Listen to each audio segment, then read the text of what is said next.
Jim DeStefano is a structural engineer.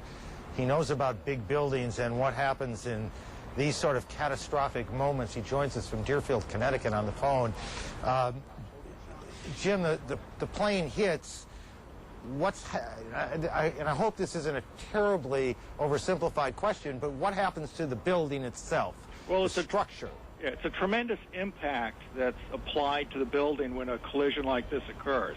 And it's clear that that impact was sufficient to do damage to the columns and the bracing system supporting the building.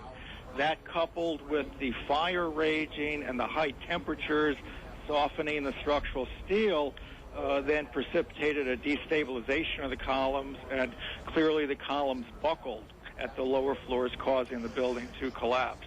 So it is a combination of, as we see again this extraordinary shot of the second plane hitting the tower, it is a combination of the impact of the plane itself and then the fire that ensues that causes these, I don't know, are they called beams, to buckle?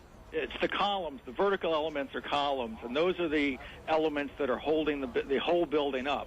And those are the critical, vulnerable elements that clearly failed in a buckling mode from the high temperatures and the damage from the impact.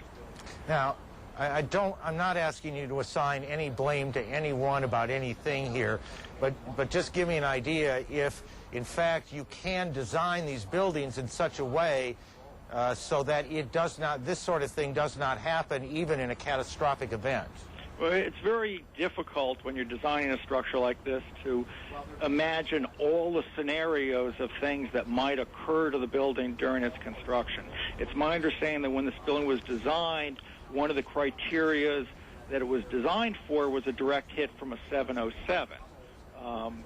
Clearly, planes are larger today, and it wasn't considered the effects of the aftermath fires and high temperatures that would have been applied to the structure subsequent to the collision as we saw today.